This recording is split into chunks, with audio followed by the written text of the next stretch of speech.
ਜਿਹੜੀ ਆਪਾਂ ਡਰੱਗਸ ਦੀ special campaign ਚਲਾਈ ਸੀਗੀ, ਇਹ ਜੁਲਾਈ ਦੇ ਮਹੀਨੇ 'ਚ ਸਪੈਸ਼ਲ ਕੈਂਪੇਨ ਸ਼ੁਰੂ ਕੀਤੀ ਸੀਗੀ।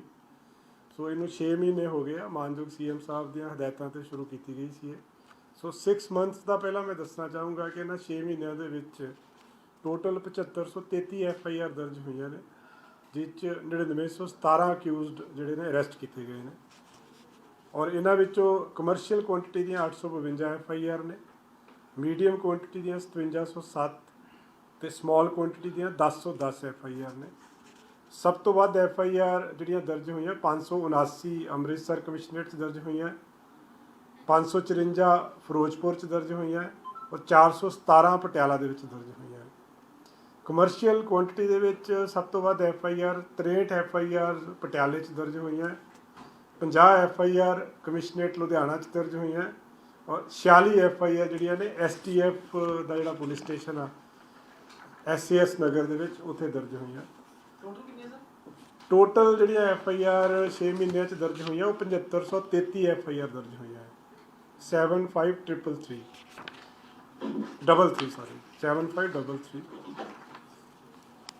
ਰਿਕਵਰੀ ਜਿਹੜੀ ਹੋਈ ਹੈ ਇਸ ਸਮੇਂ ਦੇ ਦੌਰਾਨ, ਉਹ ਟੋਟਲ ਹੈਰੋਇਨ ਦੀ ਰਿਕਵਰੀ 565 ਕਿਲੋ ਦੀ ਰਿਕਵਰੀ ਹੋਈ ਹੈ।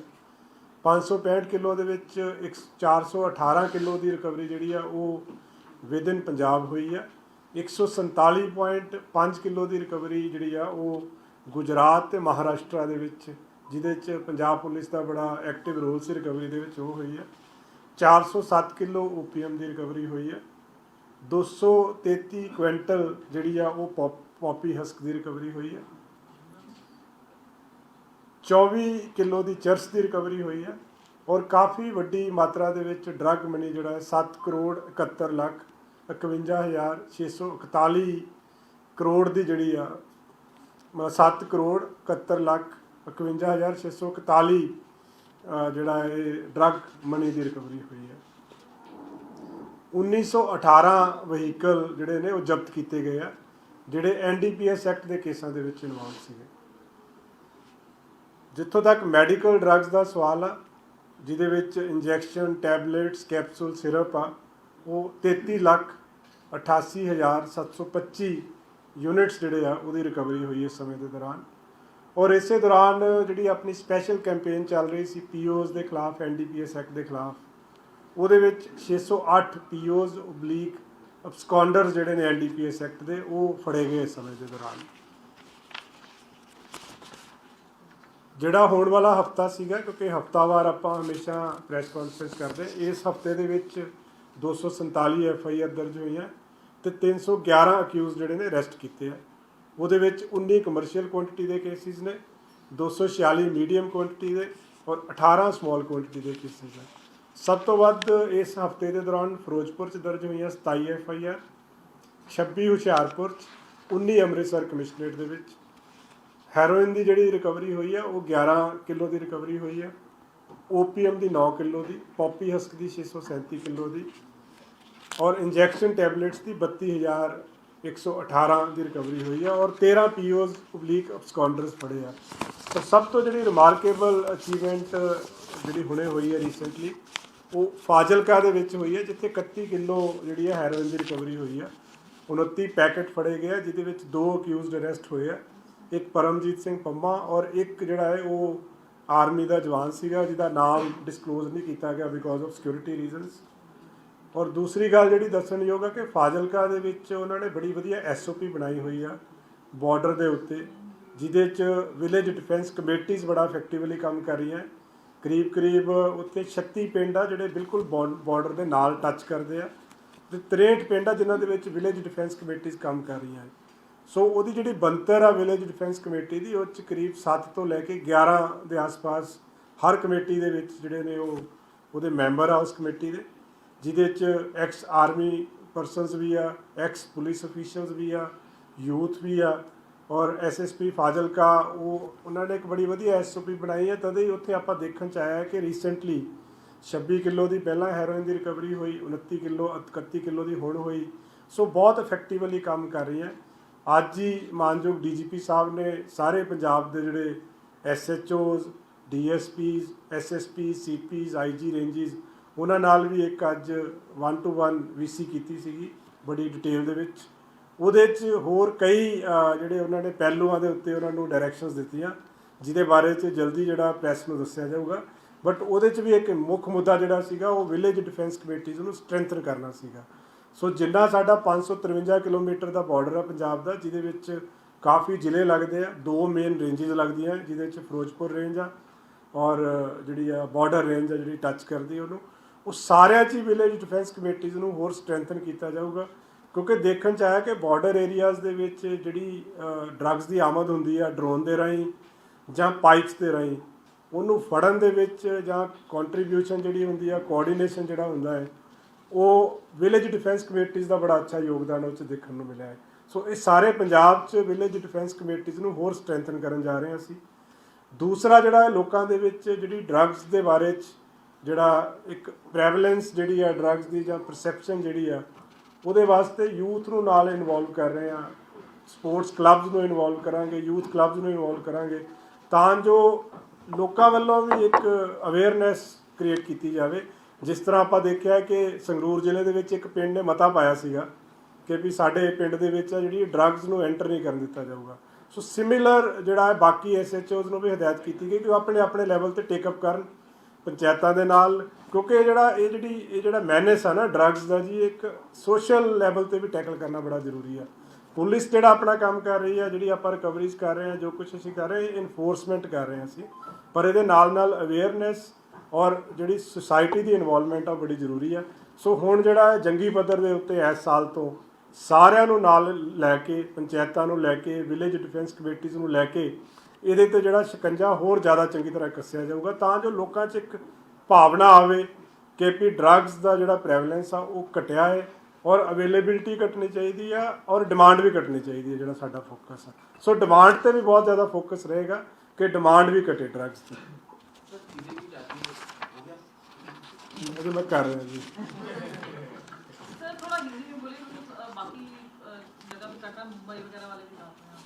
जी जी जी जो आज जो हुआ है ना, जो वहाँ पे जो AGTF के कोऑर्डिनेशन से मुंबई में, उसमें जो प्राइम ऑफिस आई, अभी हमारे पास इंफॉर्मेशन आई है, बाकी डिटेल्स अभी अवेटेड है उसमें। तो 3 लोग हैं जो अरेस्ट किए हैं। एक शिवम अवतार सिंह मालो है, एक गुरमुख नरेश कुमार सिंह है और एक अमनदीप कुमार है। उसमें हमारी AGTF की जो टीम थी, जिसमें DSP राजन परमिंदर, उनकी सुपरविज़न में टीम गई हुई थी। तो वहाँ पे जो नवी मुंबई जो यूनिट है उनका, महाराष्ट्र एंटी टेररिज्म स्क्वाड का, उनके साथ मिलकर इन तीनों को अरेस्ट किया है। एक मर्डर केस है नवां शहर का, मक्खन मर्डर केस, जो काफ़ी सेंसेशनल मर्डर था, उसमें ये तीनों वांटेड थे। सोनू खत्री के ये एसोसिएट्स हैं तीनों। सो अभी हमारी टीम वहीं पे है। फर्दर जो इनकी जो इंटेरोगेशन है और इस केस की इन्वेस्टिगेशन है वो अभी चल रही है, और जैसे और डिटेल्स आएगी हम शेयर करेंगे। ਇਹਦੇ ਵਿੱਚ 3 ਬੰਦੇ ਅਸੀਂ, ਜਿਹੜੀ ਸਾਡੀ ਐਂਟੀ ਗੈਂਗਸਟਰ ਟਾਸਕ ਫੋਰਸ ਆ, ਉਹਨਾਂ ਨੇ ਤੇ ਨਵੀਂ ਮੁੰਬਈ ਦੀ ਜਿਹੜੀ ਐਂਟੀ ਟੈਰਰਿਸਟ ਸਕੁਆਡ ਆ, ਉਹਨਾਂ ਦੇ ਨਾਲ ਮਿਲ ਕੇ ਇੱਕ ਜੁਆਇੰਟ ਆਪਰੇਸ਼ਨ ਦੇ ਵਿੱਚ DSP ਰਾਜਨ ਪਰਮਿੰਦਰ ਆ, ਉਹਨਾਂ ਦੀ ਸੁਪਰਵਿਜ਼ਨ ਦੇ ਵਿੱਚ 3 ਬੰਦਿਆਂ ਨੂੰ ਅਰੈਸਟ ਕੀਤਾ ਹੈ, ਜਿਹਦੇ 'ਚ ਇੱਕ ਸ਼ਿਵਮ ਅਵਤਾਰ ਸਿੰਘ ਮਾਲੋ ਆ, ਇੱਕ ਗੁਰਮੁਖ ਨਰੇਸ਼ ਕੁਮਾਰ ਸਿੰਘ ਆ ਔਰ ਇੱਕ ਅਮਨਦੀਪ ਕੁਮਾਰ ਏਲੀਅਸ ਰਾਂਚੋ ਆ। ਇਹਨਾਂ ਤਿੰਨਾਂ ਨੂੰ ਅਰੈਸਟ ਕੀਤਾ ਹੈ। ਇੱਕ ਮੱਖਣ ਮਰਡਰ ਕੇਸ ਹੋਇਆ ਸੀਗਾ, ਉਸ ਕੇਸ ਦੇ ਵਿੱਚ ਇਹ ਤਿੰਨੋਂ ਵਾਂਟਡ ਸੀਗੇ। ਤਿੰਨੋਂ ਸੋਨੂ ਖੱਤਰੀ ਜਿਹੜਾ ਉਹਦੇ ਸੋਨੂ ਖੱਤਰੀ ਦੇ ਇਹ ਐਸੋਸੀਏਟਸ ਨੇ ਤਿੰਨੋਂ। ਔਰ ਫਰਦਰ ਇਹਦੀ ਇਨਵੈਸਟੀਗੇਸ਼ਨ ਅਜੇ ਜਿਹੜੀ ਆ ਉਹ ਜਾਰੀ ਆ। ਟੀਮ ਸਾਡੀ ਅਜੇ ਉੱਥੇ ਹੀ ਆ। ਜਦੋਂ ਵਾਪਸ ਆਉਣਗੇ ਫਰਦਰ ਇਹਨਾਂ ਦੀ ਪੁੱਛਗਿੱਛ ਤੋਂ ਬਾਅਦ ਜੋ ਹੋਰ ਡਿਟੇਲਸ ਆਉਣਗੀਆਂ ਉਹ ਮੀਡੀਆ ਦੇ ਨਾਲ ਸਾਰੀਆਂ ਸ਼ੇਅਰ ਕੀਤੀਆਂ जाएंगी। ये अभी वेरीफाई कर रहे हैं, बिकॉज ये दोनों जो है ये सारे आपस में लिंक्ड हैं। रिंदा है, सोनू खत्री है, सारे लिंक्ड हैं। सो बट डायरेक्ट एसोसिएट्स ये सोनू खत्री के हैं, और बाकी जो रिंदा के बारे में भी अभी वेरीफाई किया जा रहा है इसमें।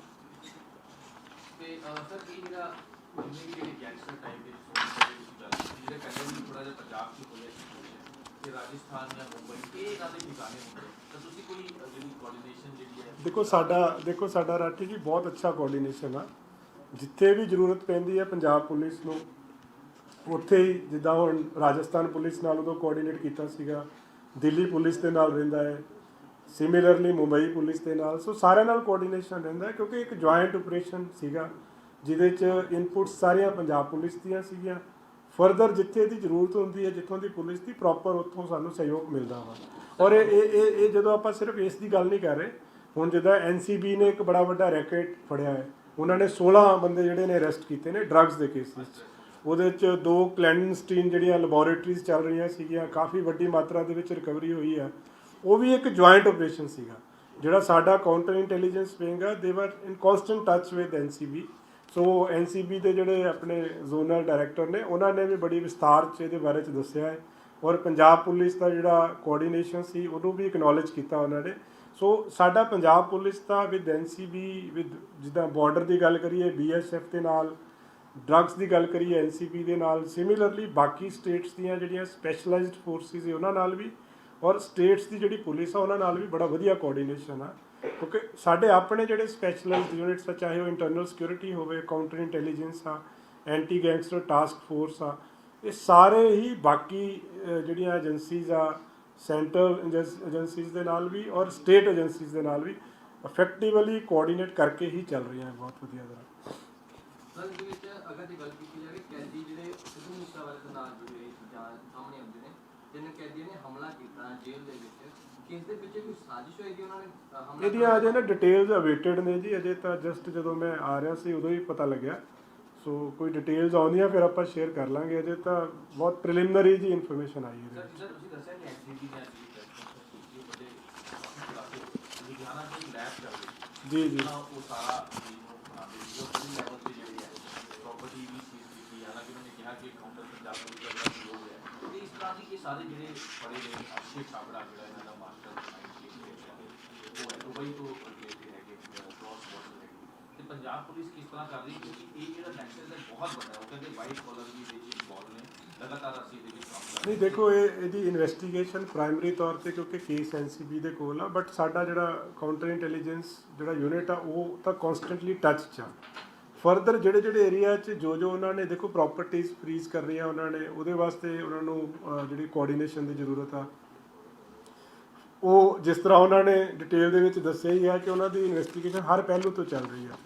ਜਿੱਥੋਂ ਤੱਕ ਪ੍ਰੋਪਰਟੀਜ਼ ਦੀ ਗੱਲ ਕਰ ਰਹੇ ਆਪਾਂ, ਪ੍ਰੋਪਰਟੀਜ਼ ਸੀਜ਼ਰ ਤੇ ਵੀ ਚੱਲ ਰਿਹਾ ਵਾ, ਉਹਨਾਂ ਦੇ ਐਸੋਸੀਏਟਸ ਦੇ ਰੋਲ ਵੀ ਐਗਜ਼ਾਮਿਨ ਕਰ ਰਹੇ ਆ, ਟੈਕਨੀਕਲ ਜਿਹੜਾ ਸਰਵੇਲੈਂਸ ਆ ਜਿਹੜੀ ਉਹ ਵੀ ਚੱਲ ਰਹੀ ਆ। ਸੋ ਜਿੱਥੇ ਜਿੱਥੇ ਸਾਡੀ ਜ਼ਰੂਰਤ ਹੋਏਗੀ ਪੰਜਾਬ ਪੁਲਿਸ ਦੀ, ਉਹ ਸਾਰੀ, ਬਲਕਿ it's uh joint I would say ਕਿ ਜਿੱਦਾਂ ਸਾਨੂੰ ਵੀ ਜ਼ਰੂਰਤ ਆ, ਉਹਨਾਂ ਨੂੰ ਵੀ ਜ਼ਰੂਰਤ ਆ। ਕਿਉਂਕਿ ਜਿਹੜਾ ਖਤਮ ਹੋ ਰਿਹਾ ਵਾ, ਜਿਹੜਾ ਕੋਡ ਖਤਮ ਹੋ ਰਿਹਾ, ਉਹ ਤਾਂ ਸਾਡੇ ਏਰੀਆ 'ਚ ਹੀ ਖਤਮ ਹੋ ਰਿਹਾ ਹੈ। ਸਰ, ਜਿੱਦਾਂ ਜੱਗੂ ਭਗਵਾਨਪੁਰੀਆ ਦੀ ਵੀ ਉਹਨਾਂ ਨੇ ਗੱਲ ਕੀਤੀ, ਜੇ ਗੈਂਗਸਟਰ ਵੀ ਇਨਵੋਲਵ ਹੈ ਔਰ ਜਿਹੜਾ ਕਿਸ ਤਰ੍ਹਾਂ ਨੈਕਸਸ ਚੱਲ ਰਿਹਾ ਹੈ, ਇਹਨੂੰ ਵੀ ਹਾਲਾਂਕਿ ਇਹ ਹਮੇਸ਼ਾ ਤੋਂ ਹੀ ਰਹਿੰਦਾ ਹੈ ਜੀ, ਜਿਹੜਾ ਗੈਂਗਸਟਰਸ ਦਾ ਔਰ ਡਰੱਗ ਸਮਗਲਰਸ ਦਾ ਔਰ ਟੈਰਰਿਸਟਸ ਦਾ, ਇਹ ਤਾਂ ਕਾਫੀ ਦੇਰ ਤੋਂ ਇਹ ਫਿਨੋਮੀਨਨ ਹੈਗਾ ਹੈ ਕਿ ਜਿਹੜਾ ਆਲਰੇਡੀ ਇਹ ਨੈਕਸਸ ਚੱਲ ਰਿਹਾ ਵਾ।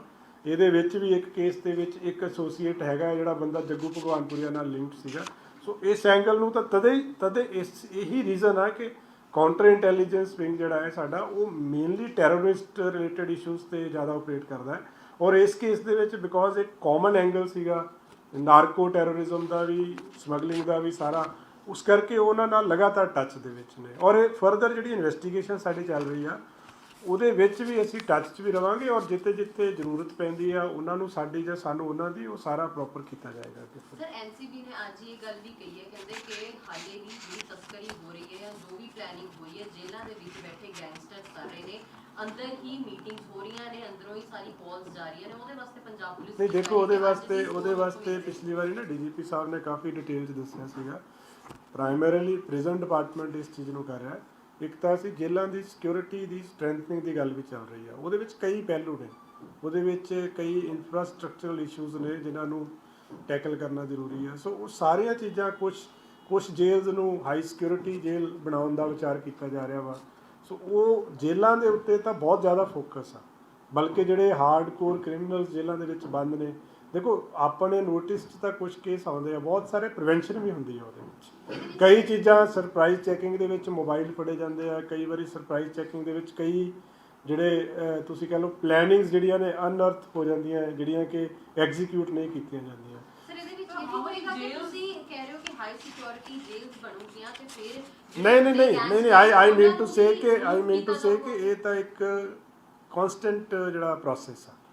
ਜਿਹੜੀਆਂ ਜੇਲਸ ਪ੍ਰੈਜ਼ੈਂਟ ਐਗਜ਼ਿਸਟਿੰਗ ਜੇਲਸ ਆ ਉਹਨਾਂ ਨੂੰ ਵੀ ਸਟਰੈਂਥਨ ਕਰਨ ਦੀ ਗੱਲ ਚੱਲ ਰਹੀ ਆ ਕਿ ਉਹਨਾਂ ਨੂੰ ਕਿਸ ਤਰੀਕੇ ਨਾਲ, ਕਿਉਂਕਿ ਦੇਖੋ ਪਹਿਲਾਂ ਅਸੀਂ ਜੇਲ੍ਹਾਂ ਦੇ ਵਿੱਚ ਸਪੈਸ਼ਲ ਸੈੱਲਸ ਬਣਾਏ ਸੀਗੇ, ਫਿਰ ਪੈਰਾਮਿਲਟਰੀ ਫੋਰਸਿਸ ਨੂੰ ਉਹਨਾਂ ਸੈੱਲਸ ਦਾ ਚਾਰਜ ਵੀ ਦਿੱਤਾ ਗਿਆ ਹੈ, ਉਹਦੇ ਨਾਲ ਕਾਫੀ ਜ਼ਿਆਦਾ ਫਰਕ ਪਿਆ ਵਾ ਅਜੇ ਵੀ। ਬਟ ਕੁਝ ਕੇਸਿਸ ਇੱਦਾਂ ਦੇ ਆਉਂਦੇ ਕਿ ਜਿੱਦਾਂ ਕਈ ਵਾਰੀ ਬਾਹਰੋਂ ਸੁੱਟ ਦਿੱਤੇ ਜਾਂਦੇ ਆ ਮੋਬਾਈਲ, ਬਹੁਤ ਸਾਰੇ ਮੋਬਾਈਲ ਅਬੈਂਡਨਡ ਫੜੇ ਜਾਂਦੇ ਆ। ਜੇ ਤੁਸੀਂ ਕਹੋ ਕਿ 100 ਦੀ ਪਿਲਫਰੇਜ ਹੁੰਦੀ, ਕਾਫੀ ਸਾਰੇ ਵਿੱਚੋਂ ਫੜੇ ਜਾਂਦੇ ਆ, ਕੁਝ ਸਰਪ੍ਰਾਈਜ਼ ਚੈਕਿੰਗ 'ਚ ਫੜੇ ਜਾਂਦੇ ਆ। ਇਨ ਸਪਾਈਟ ਆਫ ਦੈਟ ਇਨਸੀਡੈਂਟਸ ਇੱਦਾਂ ਦੇ ਨੋਟਿਸ 'ਚ ਆ ਰਹੇ ਆ ਕਿ ਜਿੱਥੇ ਮਿਸਯੂਜ਼ ਮੋਬਾਈਲਸ ਦਾ ਹੋ ਰਿਹਾ ਵਾ ਫॉर ਕ੍ਰਿਮੀਨਲ ਐਕਟੀਵਿਟੀ। ਸੋ ਉਹ ਲਗਾਤਾਰ ਇਹ ਇੱਕ ਕਨਸਟੈਂਟ ਸਾਡਾ ਪ੍ਰੋਸੈਸ ਜਾਰੀ ਆ ਕਿ ਇਹਨੂੰ ਕੁਝ ਟਾਈਮ ਦੇ ਵਿੱਚ ਆਈ ਫੀਲ ਕਿ ਜੇ ਹੁਣ prison department and police department ਇਹਨੂੰ ਇਸ ਚੀਜ਼ ਨੂੰ ਕਰਬ ਕਰ ਦੇਵਾਂਗੇ ਅਸੀਂ ਓਵਰ ਪੀਰੀਅਡ। ਦੇਖੋ ਇਹਦੇ ਵਿੱਚ ਨਾ ਜੀ ਇੱਕ ਪੰਚਾਇਤ ਨੇ ਪਿੱਛੇ ਮਤਾ ਪਾਇਆ ਸੀਗਾ ਕਿ ਜਿਹੜਾ ਸਾਡੇ ਪਿੰਡ ਦੇ ਵਿੱਚ ਕੋਈ ਵੀ ਡਰੱਗਸ ਵੇਚੇਗਾ ਉਹਦੇ ਖਿਲਾਫ ਉਹਨਾਂ ਨੇ ਫਾਈਨ ਅਨਾਉਂਸ ਕੀਤਾ ਸੀਗਾ। ਸੋ ਇੱਕ ਤਾਂ ਇਹ ਹੈਗਾ ਹੈ ਕਿ ਪੰਚਾਇਤਾਂ ਦੇ ਵਿੱਚ ਵੀ ਵਾਂਟ ਕਿ ਪੰਚਾਇਤਾਂ ਆਪ ਮੁਹਾਰੀ ਅੱਗੇ ਆਉਣ ਕਿ ਅਸੀਂ ਆਪਣੇ ਪਿੰਡ ਨੂੰ ਡਰੱਗ ਫ੍ਰੀ ਕਰਨਾ ਵਾ। ਕਈ ਵਾਰੀ ਆਪਾਂ ਦੇਖੋ, ਆਪਾਂ ਵੀ ਪਿੰਡਾਂ ਦੇ ਰਹਿਣ ਵਾਲੇ ਆ, ਆਪਾਂ ਕਈ ਵਾਰੀ ਦੇਖਿਆ ਕਿ ਕੋਈ ਬੰਦਾ ਛੋਟੇ ਲੈਵਲ 'ਤੇ ਨਸ਼ਾ ਵੇਚਦਾ ਹੁੰਦਾ ਹੈ, ਪਿੰਡ 'ਚ ਲੋਕਾਂ ਨੂੰ ਪਤਾ ਵੀ ਹੁੰਦਾ, ਪਰ ਉਹਦੇ ਬਾਵਜੂਦ ਵੀ ਹਰ ਬੰਦਾ ਸੋਚਦਾ ਕਿ ਮੇਰਾ ਕੀ ਕੰਮ ਹੈ ਇਹਦੇ 'ਚ, ਕਿ ਪੁਲਿਸ ਆਵੇ ਪੁਲਿਸ ਕਰੇ। ਸੋ ਜਿੱਥੇ ਪੰਚਾਇਤਾਂ ਜਿਹੜੀਆਂ ਪਹਿਲ ਕਦਮੀ ਕਰਨਗੀਆਂ, ਲੋਕ ਪਹਿਲ ਕਦਮੀ ਕਰਨਗੇ, ਤੇ ਇੱਦਾਂ ਦੇ ਬੰਦਿਆਂ ਨੂੰ ਨੱਥ ਪਾਈ ਜਾ ਸਕਦੀ ਆ। ਦੂਸਰਾ, ਮਾਨਯੋਗ ਸੀਐਮ ਸਾਹਿਬ ਨੇ ਪਿੱਛੇ ਅਨਾਉਂਸ ਵੀ ਕੀਤਾ ਸੀ, ਇੱਕ ਹਾਈ ਲੈਵਲ ਦੀ ਮੀਟਿੰਗ ਹੋਈ ਸੀ ਜਿਹੜੀ ਡੀਜੀਪੀ ਸਾਹਿਬ ਵੀ ਗਏ ਸੀਗੇ ਉਸ ਮੀਟਿੰਗ, ਸਾਰੇ ਆਫੀਸਰ ਗਏ ਸੀ। ਉਹਦੇ 'ਚ ਵੀ ਅਨਾਉਂਸ ਕੀਤਾ ਗਿਆ ਸੀ ਕਿ ਜਿਹੜੀਆਂ ਪੰਚਾਇਤਾਂ ਇਹ ਇਨਸ਼ੋਰ ਕਰਨਗੀਆਂ ਕਿ ਸਾਡੇ ਪਿੰਡ ਦੇ ਵਿੱਚ ਅਸੀਂ ਨਸ਼ਾ ਨਹੀਂ ਵਿਕਣ ਦੇਣਾ, ਮਤੇ ਪਾਉਣਗੀਆਂ, ਉਸ ਮਤੇ ਨੂੰ ਇੰਪਲੀਮੈਂਟ ਕਰਨਗੀਆਂ, ਤਾਂ ਉਹਨਾਂ ਨੂੰ ਵਾਜਿਬ ਇਨਾਮ ਵੀ ਦਿੱਤਾ ਜਾਏਗਾ। ਸੋ ਉਹਦੇ ਬਾਰੇ ਵੀ ਵਿਚਾਰ ਹੋ ਰਿਹਾ। ਸੋ ਆਪਾਂ ਇਹ ਚਾਹੁੰਦੇ ਹਾਂ ਕਿ ਇਹ ਇੱਕ ਦੇਖੋ, ਜਿੱਦਾਂ ਆਪਾਂ ਮੈਂ ਗੱਲ ਪਹਿਲਾਂ ਕੀਤੀ ਕਿ ਇਨਫੋਰਸਮੈਂਟ ਇੱਕ ਪਾਰਟ ਹੈ। ਇਨਫੋਰਸਮੈਂਟ ਦੇ ਵਿੱਚ ਆਪਾਂ ਡਰੱਗਸ ਫੜਦੇ ਹਾਂ, ਕੋਈ ਬਾਰਡਰ ਤੋਂ ਆਈ, ਕੋਈ ਟ੍ਰਾਂਜ਼ਿਟ ਰੂਟ 'ਤੇ ਫੜੀ, ਕੋਈ ਕਿਤੇ ਫੜੀ। ਸੋ ਉਹ ਹੈਗਾ ਕਿ ਤਾਂ ਜੋ ਲੋਕਾਂ ਤੱਕ ਪਹੁੰਚਣ ਨਾ ਦਿੱਤੀ ਜਾਵੇ। ਉਹਦੇ ਬਾਵਜੂਦ ਵੀ ਬਹੁਤ ਸਾਰੀ ਪਿਲਫਰੇਜ ਹੋ ਜਾਂਦੀ ਹੈ ਕਿਉਂਕਿ ਹਰ ਚੀਜ਼ ਨੂੰ ਚੈੱਕ ਕਰਨਾ ਪੋਸੀਬਲ ਕਈ ਵਾਰੀ ਨਹੀਂ ਹੋ ਪਾਉਂਦਾ। ਅਸੀਂ ਇਹ ਚਾਹੁੰਦੇ ਹਾਂ ਕਿ ਗਰਾਊਂਡ ਲੈਵਲ ਦੇ ਉੱਤੇ ਪਿੰਡਾਂ ਦੇ ਵਿੱਚ ਇਸ ਤਰ੍ਹਾਂ ਦਾ ਮਾਹੌਲ ਕ੍ਰੀਏਟ ਕਰ ਦਿੱਤਾ ਜਾਵੇ ਕਿ ਕੋਈ ਬੰਦਾ ਡਰੱਗਸ ਵੇਚਣ ਦੀ ਹਿੰਮਤ ਹੀ ਨਾ ਕਰੇ। ਪਿੰਡਾਂ ਦੇ ਵਿੱਚ, ਪਿੰਡਾਂ 'ਚ ਇਸ ਤਰੀਕੇ ਦਾ ਮਾਹੌਲ ਹੋਵੇ ਕਿ ਜਿਹੜਾ ਬੰਦਾ ਡਰੱਗਸ ਵੇਚਦਾ ਹੈ ਉਹਦਾ ਸੋਸ਼ਲ ਬਾਈਕਾਟ ਹੋਵੇ, ਉਹਦੇ ਖਿਲਾਫ ਕਾਰਵਾਈ ਹੋਵੇ, ਉਹਦੀ ਇਨਫੋਰਮੇਸ਼ਨ ਸ਼ੇਅਰਿੰਗ ਹੋਵੇ ਪੁਲਿਸ ਦੇ ਨਾਲ, ਤਾਂ ਜੋ ਦੋਨੇ ਪਹਿਲੂਆਂ ਤੋਂ, ਹਰ ਪਹਿਲੂ ਤੋਂ ਕੱਟ ਆਫ ਹੋ ਜਾਏ ਉਹ ਬੰਦਾ। ਸੋ ਉਹਦੇ ਨਾਲ ਇੱਕ ਮੁਹਿੰਮ ਪਿੰਡਾਂ ਦੇ ਵਿੱਚ ਛਿੜੇਗੀ, ਜਿਹਦੇ ਨਾਲ ਸਾਨੂੰ ਇਹ ਲੱਗਦਾ ਹੈ ਕਿ ਉਹਦੇ ਨਾਲ ਆਪਾਂ ਇਸ ਚੀਜ਼ ਦੇ ਉੱਤੇ ਠੱਲ ਪਾਵਾਂਗੇ, ਕਿਉਂਕਿ ਡਿਮਾਂਡ ਨੂੰ ਘਟਾਉਣਾ ਜ਼ਰੂਰੀ ਆ।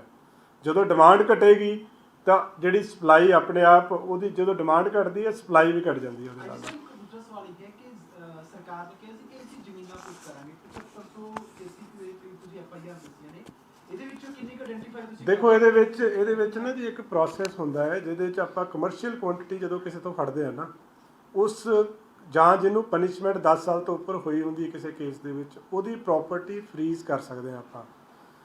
ਬਹੁਤ ਸਾਰੇ ਕੇਸਿਸ ਦੇ ਵਿੱਚ ਕੀ ਹੁੰਦਾ ਕਿ ਕਮਰਸ਼ੀਅਲ ਕੁਆਂਟੀਟੀ ਦੀ ਰਿਕਵਰੀ ਹੋ ਜਾਂਦੀ ਹੈ ਪਰ ਬੰਦੇ ਦੀ ਪ੍ਰਾਪਰਟੀ ਹੁੰਦੀ ਨਹੀਂ ਹੈ ਕਈ ਵਾਰੀ। ਸੋ ਹੁਣ ਇਹ ਪ੍ਰੋਸੈਸ ਅਸੀਂ ਦੁਬਾਰਾ ਇਨੀਸ਼ੀਏਟ ਕੀਤਾ ਹੈ। ਅੱਜ ਦਾ ਵੀ ਇਹ ਫੋਕਸ ਸੀਗਾ ਜਿਹੜੀ ਤੁਸੀਂ ਗੱਲ ਕਰ ਰਹੇ ਹੋ। ਇੱਕ ਤਾਂ ਇਹ ਪ੍ਰਾਪਰਟੀ ਫਰੀਜ਼ ਕਰਨਾ ਵੀ ਇੱਕ ਫੋਕਸ ਸੀਗਾ ਕਿ ਜਿੰਨੇ ਬੰਦੇ ਕਮਰਸ਼ੀਅਲ ਕੁਆਂਟੀਟੀ ਦੇ ਵਿੱਚ ਇਨਵੋਲਵ ਆ ਉਹਨਾਂ ਦੀਆਂ ਪ੍ਰਾਪਰਟੀਜ਼ ਆਇਡੈਂਟੀਫਾਈ ਕੀਤੀਆਂ ਜਾਣ। 68 F NDPS ਐਕਟ ਦਾ ਇੱਕ ਸੈਕਸ਼ਨ ਹੈ ਜਿਹਦੇ ਤਹਿਤ ਪ੍ਰਾਪਰਟੀ ਜਿਹੜੀ ਹੈ ਫਰੀਜ਼ ਕੀਤੀ ਜਾ ਸਕਦੀ ਹੈ। ਸੋ ਉਹ ਪ੍ਰੋਸੈਸ ਆਲਰੇਡੀ ਅਸੀਂ ਸ਼ੁਰੂ ਕੀਤਾ ਹੋਇਆ ਹੈ।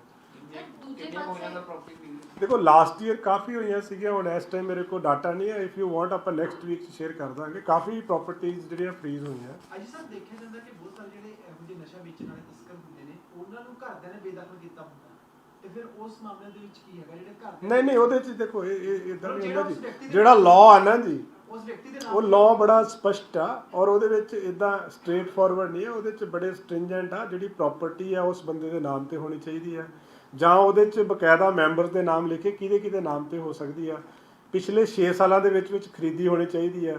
ਸੋ ਆਪਾਂ ਪ੍ਰਾਈਮਾ ਫੇਸਾਈ ਪਹਿਲਾਂ ਐਸਟੈਬਲਿਸ਼ ਕਰਨਾ ਹੁੰਦਾ ਹੈ ਕਿ ਜਿਹੜੀ ਪ੍ਰਾਪਰਟੀ ਹੈ ਇਹ ਵਾਕਿਆ ਹੀ ਡਰੱਗ ਮਨੀ ਤੋਂ ਹੀ ਆਈ ਹੈ ਪ੍ਰਾਪਰਟੀ। ਸੋ ਉਹ ਐਸਟੈਬਲਿਸ਼ ਮੁੱਢਲੇ ਤੌਰ ਤੇ, ਬਹੁਤ ਡੈਪਥ 'ਚ ਨਹੀਂ, ਮੁੱਢਲੇ ਤੌਰ ਤੇ ਐਸਟੈਬਲਿਸ਼ ਕਰਕੇ ਕਿ ਜਿਹੜੀ ਇਹਦੀ ਪ੍ਰਾਪਰਟੀ ਬਣੀ ਹੈ ਡਰੱਗ ਮਨੀ ਤੋਂ ਬਣੀ ਹੈ। ਫਿਰ ਫਰੀਜ਼ਿੰਗ ਦਾ ਪ੍ਰੋਸੈਸ ਹੁੰਦਾ ਹੈ ਔਰ ਉਹ ਬੜਾ ਇੱਕ ਲੰਬਾ ਪ੍ਰੋਸੈਸ ਆ। ਉਹ ਕੰਪੀਟੈਂਟ ਅਥਾਰਟੀ ਕੋਲੇ ਜਾਂਦੀ ਹੈ, ਕੰਪੀਟੈਂਟ ਅਥਾਰਟੀ ਅਪਰੂਵ ਕਰਦੀ ਆ। ਬੰਦੇ ਕੋਲੇ ਅਪੀਲ ਕਰਨ ਦੀ ਵੀ ਉਹਦੇ ਵਿੱਚ ਜਿਹੜੀ ਆ ਫੈਸਿਲਿਟੀ ਹੁੰਦੀ ਹੈ, ਕੋਈ ਅਪੀਲ ਵੀ ਕਰ ਸਕਦਾ ਹੈ। ਸੋ ਮੁੱਢਲੇ ਤੌਰ ਤੇ ਦੇਖਿਆ ਜਾਂਦਾ ਕਿ ਜਿਹੜੀ ਪ੍ਰਾਪਰਟੀ ਉਹਨੇ ਬਣਾਈ ਆਪਣੇ ਨਾਮ ਤੇ ਜਾਂ ਆਪਣੇ ਕਿਸੇ ਰਿਸ਼ਤੇਦਾਰ ਦੇ ਨਾਮ ਤੇ, ਉਹ 'ਚ ਪੂਰੀ ਲਿਸਟ ਆ ਕਿਹਦੇ ਨਾਮ ਤੇ ਹੋ ਸਕਦੀ ਹੈ। ਉਹ ਪਿਛਲੇ 6 ਸਾਲਾਂ 'ਚ ਬਣੀ ਹੋਣੀ ਚਾਹੀਦੀ ਆ ਔਰ ਮੁੱਢਲੇ ਤੌਰ ਤੇ ਇਹ ਲੱਗਦਾ ਹੋਣਾ ਚਾਹੀਦਾ ਕਿ ਡਰੱਗਸ ਤੋਂ ਬਣੀ ਆ। ਸੋ ਉਹ ਪ੍ਰੋਪਰ ਦੇਖ ਕੇ ਫਿਰ ਕੀਤਾ ਜਾਂਦਾ ਵਾ। सर जैसे बाकी स्टेट्स में है कि बुलडोजर से प्रॉपर्टी हटाई जा रही है, नहीं, हम जो whatever जो लीगल मीन्स है हमारे पास वो सारे हम यूज़ कर रहे हैं इसमें। तो फ्रीज करना जो है that is through proper channel under 68F NDPS act में ही होता है, उसी में ही हम करते हैं इसको But there is freeze. no contemplation as far as bulldozer. नहीं, जो लॉफुल प्रोसेस है we follow the lawful process. ਅੱਜ ਸਾਹਿਬ ਇੱਕ ਹਾਈ ਕੋਰਟ ਨੇ ਬੜੀ ਹੁਣੇ ਰਿਮਾਰਕਸ ਦਿੱਤੀ ਹੈ ਇੱਕ ਡਰੱਗ ਪੈਡਲਰ ਦੀ ਬੇਸ ਤੇ ਕਿ ਪੰਜਾਬ ਵਿੱਚ ਖਰੀਦਦਾਰ ਵੀ ਤੇ ਵੇਚਣ ਵਾਲੇ ਵੀ ਬਹੁਤ ਜ਼ਿਆਦਾ ਵੱਧ ਗਏ ਆ। ਕੀ ਕਾਰਨ ਹੈ, ਕੀ ਸਮਝਦੇ ਹੋ ਤੁਸੀਂ, ਪਹਿਲਾਂ ਨਾਲੋਂ ਡਰੱਗ ਜ਼ਿਆਦਾ ਹੋ ਗਿਆ ਕਿ ਨਹੀਂ ਦੇਖੋ ਇਹ ਨਹੀਂ ਜੀ, ਡਰੱਗਸ ਦੀ ਪ੍ਰੈਵਲੈਂਸ ਤਾਂ ਜਿਹੜੀ ਆ ਉਹ ਐਗਜ਼ਿਸਟ ਕਰਦੀ ਆ, ਤਦੇ ਹੀ ਆਪਾਂ ਇੰਨੀ ਸਪੈਸ਼ਲ ਕੈਂਪੇਨ ਚਲਾਈ ਡਰੱਗਸ ਦੇ ਖਿਲਾਫ। ਕੈਂਪੇਨ ਚਲਾਉਣ ਦਾ ਮਤਲਬ ਇਹ ਹੈ ਕਿ ਜਿਹੜੀ ਇੱਕ ਮੈਨੇਜ ਸੁਸਾਇਟੀ ਦੇ ਵਿੱਚ ਹੈਗਾ ਵਾ, ਪਰ ਸਾਡਾ ਹੁਣ ਜਿਹੜਾ ਫੋਕਸ ਆ ਉਹ ਹੈਗਾ ਕਿ ਬੈਕਵਰਡ ਫਾਰਵਰਡ ਲਿੰਕੇਜ ਸਾਰਿਆਂ ਨੂੰ ਫੜਿਆ ਜਾਵੇ।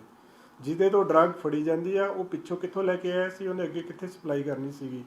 ਹੁਣ ਇਹ ਦੇਖੋ ਇਹ ਪੁਲਿਸ ਦੀ ਐਕਟਿਵਨੈਸ ਹੀ ਆ ਤੇ ਇੰਨੀ ਵੱਡੀ ਕੁਆਂਟੀਟੀ ਦੇ ਵਿੱਚ ਹੁਣ ਫਾਜ਼ਿਲਕਾ ਦੇ ਵਿੱਚ 31 ਕਿਲੋ ਦੀ ਜਿਹੜੀ ਡਰੱਗ ਆ ਫੜੀ ਗਈ ਆ, ਸਿਰਫ ਉਹਨਾਂ ਦੀ ਪ੍ਰੋ ਐਕਟਿਵਨੈਸ ਕਰਕੇ। ਕਿ ਜਿਹੜੇ ਬੰਦੇ ਆ ਦੇਖੋ ਇਹਦੇ ਵਿੱਚ ਦੇਖੋ ਕਿੰਨਾ ਮਤਲਬ ਇਹਨਾਂ ਦਾ ਕਿੱਦਾਂ ਦਾ ਸਿਸਟਮ ਆ ਕਿ ਜਿਹੜੇ ਬੰਦੇ ਨੇ ਉੱਥੋਂ ਚੱਕੀ ਆ ਉਹਨੂੰ ਨਹੀਂ ਪਤਾ ਸੀ ਕੌਣ ਉਹਨੂੰ ਡਾਇਰੈਕਸ਼ਨ ਦੇ ਰਿਹਾ, ਜਿੱਥੇ ਉਹਨੇ ਪਹੁੰਚਾਉਣੀ ਉਹਨੂੰ ਨਹੀਂ ਪਤਾ, ਉਹ ਇੱਕ ਚੁੱਕ ਕੇ ਅੱਗੇ ਪਹੁੰਚਾਉਣੀ ਸੀ ਔਰ ਕਿੰਨੀ ਵੱਡੀ ਕੁਆਂਟੀਟੀ ਦੇ ਵਿੱਚ ਉਹ ਸਪਲਾਈ ਕਰ ਰਿਹਾ ਸੀਗਾ। ਸੋ ਇਹ ਜਿਹੜਾ ਇਹ ਤਾਂ ਸਪੈਸ਼ਲ ਕੈਂਪੇਨ ਸਾਡਾ ਚਲਾਇਆ ਹੀ ਇਸ ਲਈ ਗਿਆ ਵਾ। ਔਰ ਜਿਹੜੀ ਤੁਸੀਂ ਗੱਲ ਕਰਦੇ ਆ ਕਿ ਡਿਮਾਂਡ ਵੀ ਹੈਗੀ ਆ, ਸਪਲਾਈ ਵੀ ਹੈਗੀ ਆ, ਉਸੇ ਲਈ ਅਸੀਂ ਇਹ ਬੈਕਵਰਡ ਫਾਰਵਰਡ ਲਿੰਕੇਜ ਤੇ ਜ਼ੋਰ ਦੇ ਰਹੇ ਹਾਂ ਕਿ ਜਿਸ ਤਰ੍ਹਾਂ ਪਹਿਲਾਂ ਆਰਗੇਨਾਈਜ਼ਡ ਤਰੀਕੇ ਨਾਲ ਕਰਦੇ ਸੀ ਏਡਾ ਵੱਡਾ ਡਰੱਗ ਰੈਕੇਟ ਚੱਲ ਰਿਹਾ, ਹੁਣ ਇਹ ਥੋੜਾ ਸਕੈਟਰਡ ਹੋ ਗਿਆ, ਕਈ ਬੰਦੇ ਨਹੀਂ ਇਹਦੇ ਕਈ ਪਹਿਲੂ ਹੁੰਦੇ ਆ ਜੀ। ਇੱਕ ਚੀਜ਼ ਇੱਕ ਥਿਊਰੀ ਨਹੀਂ ਆਪਾਂ ਕਹਿ ਸਕਦੇ, ਕਿਉਂਕਿ ਜਿਹੜਾ ਸਿੰਥੈਟਿਕ ਡਰੱਗ ਹੈ ਨਾ, ਜਿਹੜਾ ਮੈਡੀਕਲ ਤੇ ਸਿੰਥੈਟਿਕ ਡਰੱਗ ਹੈ, ਕਿਉਂਕਿ ਬਹੁਤ ਛੋਟੀ ਕੁਆਂਟੀਟੀ ਦੇ ਵਿੱਚ ਵੀ ਕੈਰੀ ਕਰਦੇ ਆ ਲੋਕ। ਸੋ ਉਹਦੇ ਕਰਕੇ ਕਈ ਵਾਰੀ ਇਨਵੋਲਵਮੈਂਟ ਕਈ ਬੰਦੇ ਇਹੋ ਜਿਹੇ ਜਿਹੜੇ ਆਪ ਵੀ ਡਰੱਗ ਲੈਂਦੇ ਵੀ ਆ, ਖਾਂਦੇ ਵੀ ਆ, ਵੇਚ ਵੀ ਦਿੰਦੇ ਆ ਵਿੱਚੋਂ। ਸੋ ਉਹ ਉਸੇ ਕਰਕੇ ਅਸੀਂ ਹੁਣ ਇੱਕ ਨਵਾਂ ਅੱਜ ਫੇਰ ਕੀਤਾ ਕਿ ਹਰ ਪੁਲਿਸ ਸਟੇਸ਼ਨ, ਪਹਿਲਾਂ ਤਾਂ ਆਪਾਂ ਜ਼ਿਲ੍ਹਾ ਲੈਵਲ ਤੇ ਹੌਟ ਸਪੌਟਸ ਆਇਡੈਂਟੀਫਾਈ ਕਰ ਰਹੇ ਸੀ, ਹੁਣ ਅਸੀਂ ਕੀਤਾ ਪੁਲਿਸ ਸਟੇਸ਼ਨ ਲੈਵਲ ਤੇ, SHO ਆਪਣੇ ਲੈਵਲ ਤੇ ਲੋਕਾਂ ਨਾਲ ਪਬਲਿਕ ਮੀਟਿੰਗਸ ਕਰਕੇ ਉਹਨਾਂ ਤੋਂ ਫੀਡਬੈਕ ਲੈ ਕੇ ਹੌਟ ਸਪੌਟਸ ਆਇਡੈਂਟੀਫਾਈ ਕਰਨ, ਫਿਰ ਉਹ ਹੌਟ ਸਪੌਟਸ ਤੇ ਸਪੈਸੀਫਿਕ ਕੈਂਪੇਨ ਚਲਾ ਕੇ ਉਹਨਾਂ ਏਰੀਆਜ਼ ਨੂੰ ਡਰੱਗ ਫ੍ਰੀ ਕਰਨ। ਸ਼ਹਿਰਾਂ ਦੇ ਵਿੱਚ ਇਹੀ ਚੀਜ਼ ਜਦੋਂ ਆਪਾਂ ਕਰਦੇ ਆ ਉਹ ਕਾਲੋਨੀਜ਼ ਤੇ ਚਲੇ ਜਾਂਦੀ ਹੈ, ਪਾਕਟਸ ਤੇ ਚਲੇ ਜਾਂਦੀ ਆ। ਜਦੋਂ ਆਪਾਂ ਰੂਰਲ ਏਰੀਆ ਦੀ ਗੱਲ ਕਰਦੇ ਆ ਉਹ ਸਪੈਸੀਫਿਕ ਪਿੰਡਾਂ ਦੇ ਚਲੀ ਜਾਂਦੀ ਆ। ਸੋ ਇਹ ਜਿਹੜਾ ਨਾ ਇਹਦੇ ਵਿੱਚ ਹੁਣ ਤਦੇ ਮੈਂ ਦੁਬਾਰਾ ਗੱਲ ਉਹੀ ਕਰ ਰਿਹਾ ਕਿ ਸੁਸਾਇਟੀ ਦਾ ਜਿਹੜਾ ਯੋਗਦਾਨ ਬੜਾ ਜ਼ਰੂਰੀ ਆ। ਔਰ ਆਹ ਸਾਲ ਜਿਹੜਾ ਹੁਣ ਅਸੀਂ ਕਿਉਂਕਿ ਅਸੀਂ ਹੁਣ ਤੱਕ ਪਿਛਲੇ 6 ਮਹੀਨੇ ਆਪਾਂ ਨੂੰ ਹੋ ਗਏ ਆ, ਅਸੀਂ ਲਗਾਤਾਰ ਸਾਡੀ ਰਿਕਵਰੀਜ਼ ਹੋ ਰਹੀਆਂ, ਸਭ ਕੁਝ ਹੋ ਰਿਹਾ। ਹੁਣ ਅਸੀਂ ਚਾਹੁੰਦੇ ਗਰਾਊਂਡ ਲੈਵਲ ਤੇ ਜਾ ਕੇ ਇਹਨੂੰ ਜੜ ਤੋਂ ਖਤਮ ਕੀਤਾ ਜਾਵੇ ਇਸ ਚੀਜ਼ ਨੂੰ। ਕਈ ਥਾਂ ਪੁਲਿਸ ਵਾਲੇ ਵੀ ਇਹਦੇ ਵਿੱਚ ਇਨਵੋਲਵ ਹੁੰਦੇ ਆ। ਉਹ ਤਾਂ ਜਿਹੜਾ ਪੁਲਿਸ ਵਾਲਾ ਡਰੱਗਸ ਦੇ ਕੇਸ 'ਚ ਇਨਵੋਲਵ ਹੋਏਗਾ ਉਹਦੇ ਖਿਲਾਫ ਤਾਂ ਸਟ੍ਰਿਕਟ ਐਕਸ਼ਨ ਹੈ ਜੀ, ਕੋਈ ਮਾਫੀ ਦੀ ਗੁੰਜਾਇਸ਼ ਨਹੀਂ ਹੈਗੀ ਇਹਦੇ ਵਿੱਚ। ਅੱਜ ਤੱਕ ਕੋਈ ਪੁਲਿਸ ਦੇ ਉੱਪਰ ਵੀ ਸਖਤੀ ਕੀਤੀ ਜਾ ਰਹੀ, ਕਿਉਂਕਿ ਜਿਸ ਤਰੀਕੇ ਦੇ ਨਾਲ ਵੀਡੀਓ ਸੋਸ਼ਲ ਮੀਡੀਆ ਦੇ ਉੱਪਰ ਵਾਇਰਲ ਹੁੰਦੀਆਂ ਨੇ ਕਿ ਇੱਕ ਪੁਲਿਸ ਮੁਲਾਜ਼ਮ ਨਸ਼ੇ ਦੀ ਹਾਲਤ ਦੇ ਵਿੱਚ ਘੁੰਮਦਾ ਹੈ, ਦੂਸਰੀ ਜਗ੍ਹਾ ਤੇ ਕੋਈ ਡਰਿੰਕ ਕਰਿਆ ਹੋਇਆ ਹੁੰਦਾ ਹੈ। ਦੇਖੋ ਜਿਹੜਾ ਬੰਦਾ ਕਿਸੇ ਤਰ੍ਹਾਂ ਦਾ ਵੀ ਮਿਸਕੰਡਕਟ ਕਰਦਾ ਹੈ ਜੀ, ਮਿਸਕੰਡਕਟ ਮਾਈਨਰ ਵੀ ਹੋ ਸਕਦਾ ਤੇ ਮਿਸਕੰਡਕਟ ਗ੍ਰੇਵੈਸਟ ਵੀ ਹੋ ਸਕਦਾ ਹੈ। ਡਰੱਗਸ ਲੈਣਾ, ਡਰੱਗਸ ਦੇ ਮਾਮਲੇ 'ਚ ਇਨਵੋਲਵ ਹੋਣਾ ਉਹ ਗ੍ਰੇਵੈਸਟ ਮਿਸਕੰਡਕਟ ਆ, ਤੇ ਗ੍ਰੇਵੈਸਟ ਮਿਸਕੰਡਕਟ ਦੀ ਜਿਹੜੀ ਸਜ਼ਾ ਹੁੰਦੀ ਆ PPR ਦੇ ਹਿਸਾਬ ਨਾਲ ਉਹ ਡਿਸਮਿਸਲ ਹੀ ਹੁੰਦੀ ਹੈ ਸਰਵਿਸ ਤੋਂ। ਸੋ ਉਹ ਜਿਹੜਾ ਬੰਦਾ ਇਹੋ ਜਿਹੇ ਕੰਮ 'ਚ ਪਾਇਆ ਜਾਏਗਾ ਉਹਦੇ ਖਿਲਾਫ ਸਖਤ ਕਾਰਵਾਈ ਕੀਤੀ ਜਾਵੇਗੀ। ਪੰਜਾਬ ਪੁਲਿਸ ਦਾ ਜਵਾਨ ਸ਼ਹੀਦ ਹੋਇਆ, ਉਹ ਆਪਣੀ ਜਿਹੜੀ ਡਿਊਟੀ ਨਿਭਾ ਰਿਹਾ ਸੀ, ਤਾਂ ਉਹਦੇ ਵਿੱਚ ਗੱਲ ਕੀਤੀ ਜਾਵੇ ਹਥਿਆਰਾਂ ਦੇ ਨਾਲ ਜਦੋਂ ਉਹਨਾਂ ਤੇ ਫਾਇਰ ਕੀਤੇ ਜਾਂਦੇ ਨੇ ਤਾਂ ਜਵਾਬੀ ਦੇ ਵਿੱਚ ਕੀ ਲੱਗਦਾ ਹਥਿਆਰ ਕਿੱਥੋਂ ਆਉਂਦੇ ਨੇ? ਫਿਰ ਵੀ ਅਜਿਹਾ ਘਟਨਾ ਦੇਖੋ ਇਹ ਜਿਹੜਾ ਇਹ ਵਾਲਾ ਇਨਸੀਡੈਂਟ ਹੋਇਆ ਉਹਦੇ ਵਿੱਚ 3 ਜਿਹੜੇ ਨੇ ਉਹ ਅਕਿਊਜ਼ਡ ਇੰਜਰਡ ਹੋਏ ਆ, ਇੱਕ ਅਬਸਕੌਂਡਿੰਗ ਆ ਉਹ ਵੀ ਫੜਿਆ ਜਾਏਗਾ। ਸੋ ਉਹਨਾਂ ਕੋਲੋਂ ਮੁੱਢਲੇ ਤੌਰ ਤੇ 3 ਵੈਪਨ ਅਜੇ ਮਿਲੇ ਆ, ਜਿਹਦੇ 'ਚ 2 32 ਬੋਰ ਦੇ ਸੀਗੇ ਪਿਸਟਲ, ਇੱਕ 30 ਬੋਰ ਦਾ ਹੈ। ਹੁਣ ਉਹਦੀ ਡੈਪਥ 'ਚ ਜਾ ਰਹੇ ਆ। ਬਹੁਤ ਅਨਫੋਰਚੂਨੇਟ ਇਨਸੀਡੈਂਟ ਹੋਇਆ ਜਿਹੜਾ ਸ਼ਹੀਦ ਹੋਇਆ ਜਵਾਨ, ਪਰ ਪੰਜਾਬ ਪੁਲਿਸ ਦੀ ਇਹ ਸ਼ਲਾਘਾਯੋਗ ਆ ਕਿ ਦੇਖੋ ਉਹਨਾਂ ਨੇ ਮਤਲਬ ਪਿੱਛਾ ਨਹੀਂ ਛੱਡਿਆ, ਉਹਦਾ ਪਿੱਛਾ ਕਰਕੇ ਫੜੇ, ਉਸ 'ਚ ਚਾਹੇ ਜਵਾਨ ਸਾਡਾ ਸ਼ਹੀਦ ਹੋ ਗਿਆ ਪਰ ਬਹਾਦਰੀ ਦੀ ਇੱਕ ਮਿਸਾਲ ਆਈ ਗੁੱਟ ਸੀ। ਜਿਹੜੀ ਗੱਲ ਤੁਸੀਂ ਕਰ ਰਹੇ ਹੋ ਇਹਦੀ ਵੈਪਨਸ ਦੀ ਕਿੱਥੋਂ ਆਏ ਉਹਦੇ 'ਚ ਸਾਰੀ ਅਸੀਂ ਡੈਪਥ ਦੇ ਵਿੱਚ ਜਾਵਾਂਗੇ। ਹੁਣ ਇਹਨਾਂ ਨੂੰ ਹੁਣ ਜਦੋਂ ਪੁੱਛਗਿੱਛ ਤੇ ਕਾਬਲ ਹੁੰਦੇ ਆ, ਫਿਰ ਪੁੱਛਗਿੱਛ ਕਰਕੇ ਫਰਦਰ ਇਨਵੈਸਟੀਗੇਸ਼ਨ। ਵੱਡੇ ਕਲਾਸ ਹੋ ਸਕਦੇ ਨੇ, ਵੱਡੀ ਗੈਂਗ ਨਾਲ ਜੁੜੇ ਹੋ ਸਕਦੇ ਨੇ, ਹੋਰ ਵੀ ਦੇਖੋ ਹਾਰਡਕੋਰ ਕ੍ਰਿਮੀਨਲਸ ਤਾਂ ਇਹ ਹੈਗੇ ਹੀ ਆ ਤਿੰਨੋਂ ਹੀ। ਇਹਨਾਂ ਦੇ ਖਿਲਾਫ ਆਲਰੇਡੀ 2-2 3-3 ਪਰਚੇ ਆ, ਮਰਡਰ ਦੇ ਪਰਚੇ ਵੀ ਆ, 307 ਦੇ ਪਰਚੇ ਵੀ ਆ, ਡਕੈਤੀ ਦੇ ਪਰਚੇ ਵੀ ਆ। ਸੋ ਜਿਹੜੇ 3 ਅਕਿਊਜ਼ਡ ਅਰੈਸਟ ਕੀਤੇ ਆ, ਤਿੰਨੋਂ ਹੀ ਹਾਰਡਕੋਰ ਕ੍ਰਿਮੀਨਲਸ ਨੇ। ਫਰਦਰ ਇਹ ਐਸੋਸੀਏਟਸ ਕਿਹਦੇ ਸੀਗੇ ਉਹ ਪੁੱਛਗਿੱਛ 'ਚ ਪਤਾ ਲੱਗੇਗਾ। ਠੀਕ ਹੈ ਜੀ, ਥੈਂਕ ਯੂ।